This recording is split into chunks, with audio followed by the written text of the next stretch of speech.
Well guys, I'm glad to say we finally made it. Although this time it was only a year's wait. The month leading up to this was still quite painful, but we're here. That's all that matters. At the beginning of ReZero Season 4. I'm going to be trying to do these anime only, I haven't read Arc 6 yet, analysis videos of this new season. So, if you're interested, stick around for the whole ride. To start, I gotta say, I really enjoyed the scene setting here in the beginning. We get to see a lot of the destruction and cleanup in Pristella. That helps this show continue to stay grounded. This destroyed version of the first scene we ever see of the city up close. Regulus's burial site at the central fountain. The site of the battle between Priscilla, Liliana, and Sirius. And the town hall. Even though everything's destroyed, it feels pretty serene. We then move right to the cliffhanger where we left off, showing that Julius has lost his name to the rest of the team.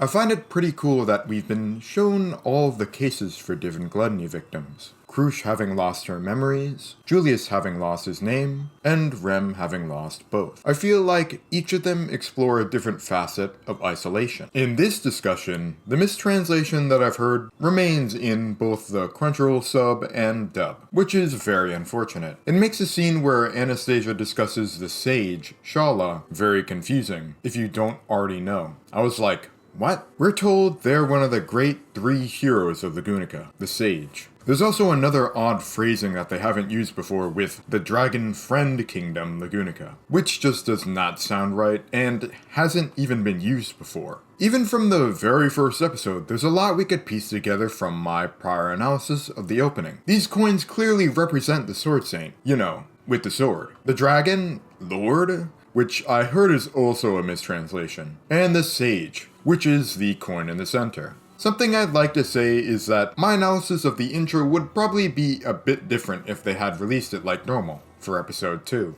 The Sage is this keeper of knowledge, explaining the shots of libraries within the trailers and opening. And Anastasia also explains the desert/sand dune setting of this new arc. We're also told of the Pleiades Watchtower, which, if you're unaware, Pleiades is the Greek name for the Seven Sisters constellation. The Japanese name for this constellation is Subaru. Stars and constellations are consistently relevant within the story, with each of the archbishops being named after stars. Regulus, Capella, Sirius, Petavigus, Alphard, Arnab, and Baden Kaitos, and having a lot of important lore revealed through these names as well. Other characters like Subaru and Al are named after stars as well, Subaru being a constellation, as I've said before. I've noted a point of analysis on this video before with one of my other videos, but Subaru being the Seven Sisters constellation and the existence of the Seven Deadly Sin witch factors just doesn't seem to be a coincidence to me, especially since he's defeated 2 of them so far, and some of the cut content for Arc 5 reveals that Subaru also has the greed witch factor. Moving back to the episode, we're told that the Sword Saint, the Dragon, and the Sage were the ones that sealed the Witch of Envy. From information in both of the trailers, and the fact that even Reinhard couldn't make it through to the Watchtower shows that this will probably be one of the toughest arcs yet.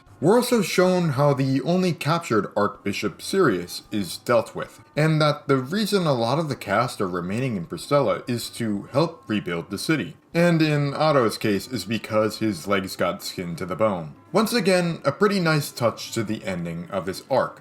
Even though Subaru is acting quite joyfully in this shot, I feel uneasy because of the lighting. And I also think it's adorable that Emilia and Beatrice snuggle at night. For this next scene, I think the tension is built up pretty well, from once again the lighting and the framing of these shots. Once again, we're shown an explanation for one of the mysteries brought up by the intro and by the foreshadowing in Arc 5. Anastasia is actually Foxidna. I'm gonna be calling her Aridna.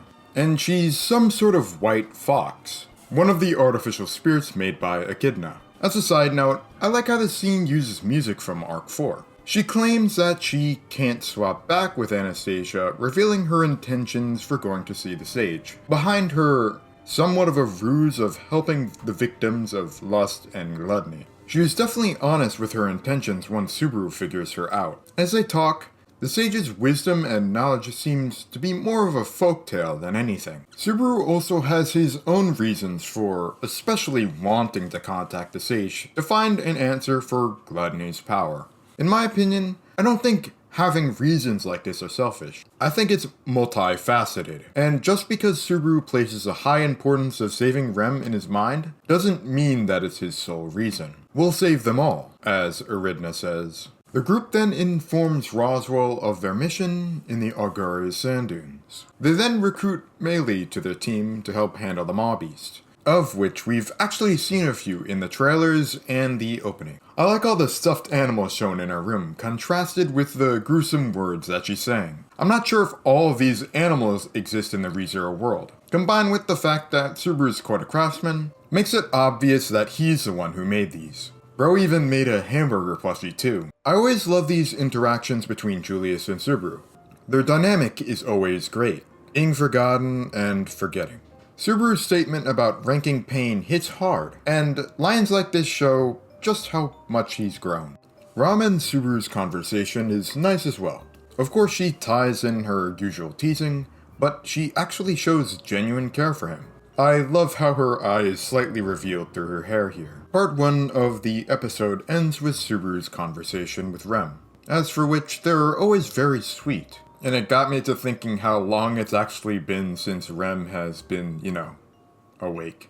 We then move on to this really wonderful scene between Garfield and his mother. I think the voice acting here is quite wonderful. I feel like a lot of parallels can be made here between Garfield and Subaru. The episode I cried my lungs out and stopped crying, and Parent and Child. This one especially because of the music that plays in the background from Season 2. I also think it's cute that she named her children pretty much in the same way that she did before.